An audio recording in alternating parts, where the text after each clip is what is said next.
राहुल गांधी जी ने भी सावरकर जी का नाम अप्रासंगिक रूप से जिस तरह से घसीटा,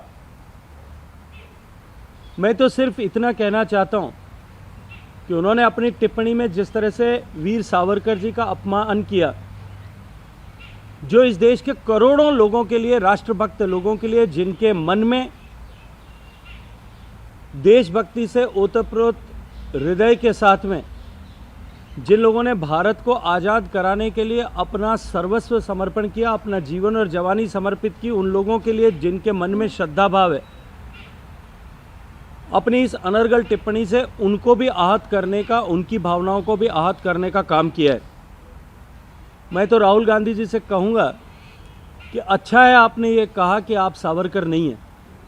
अगर आप सावरकर को जानना चाहते हैं तो एक बार जाइए उस अंडमान की जेल में, काले पानी की जेल में जाकर के 5 मिनट तक उस कालकोठरी में मौन बैठ कर के देखिए। वहाँ की दीवारें आज भी सावरकर के संघर्ष के जो साक्षी रही हैं, वो करुण क्रंदन करते हुए आज भी आप महसूस कर सकते हैं।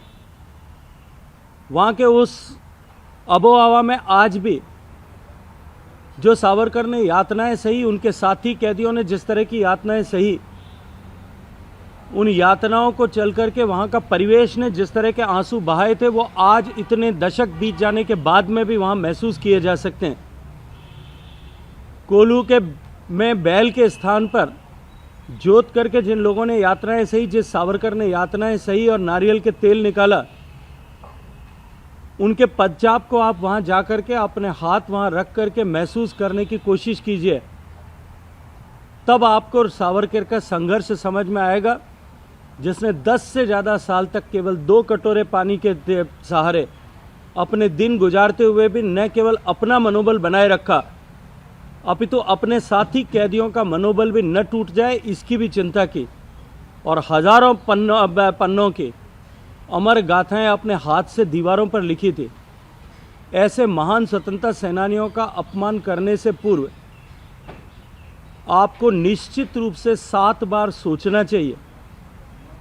और यदि आपने ये पाप कर भी दिया है तो मैं आग्रह से कहूँगा कि आपको जाकर के इस पाप के प्रायश्चित्त के लिए वहाँ जाकर के और माफ़ी मांगना चाहिए, और देश के उन करोड़ों करोड़ लोगों से भी माफ़ी मांगना चाहिए जिनकी भावनाएं आपके इस स्टेटमेंट के कारण से आहत हुई है। लेकिन मैं ऐसा मानता हूं कि ये राहुल गांधी जी का ये स्टेटमेंट भी, और उसके बाद में दिए गए उनके पार्टी के लोगों के भी स्टेटमेंट भी, ये इस बात को दर्शाते हैं कि आप अपने आप को क्लास अपार्ट समझते हैं, इलीट समझते हैं और व्यवस्थाओं से ऊपर समझते हैं। और इसी के चलते आप जाकर के देश का अपमान देश के बाहर जाकर के करते हैं।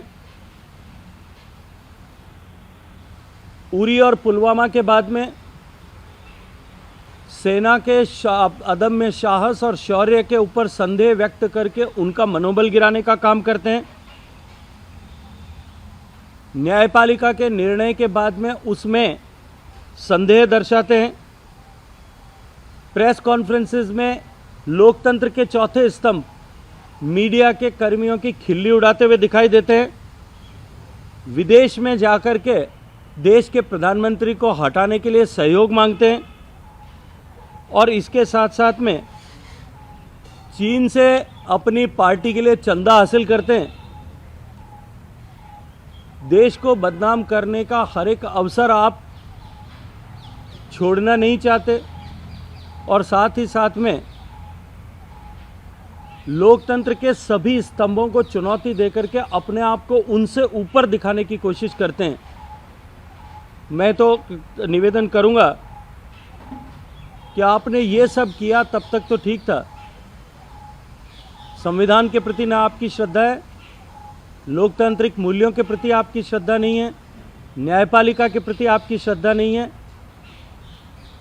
मीडिया के प्रति आपकी श्रद्धा नहीं है। कम से कम आप देश के अमर स्वतंत्रता सेनानियों के प्रति तो श्रद्धा रखें, उनको तो बख्श दें। अपने आप को व्यवस्था से ऊपर समझने वाले ऐसे लोग निश्चित रूप से लोकतंत्र के लिए एक खतरे के स्वरूप हैं और मैं उनकी इसके लिए निंदा करना चाहता हूँ। धन्यवाद।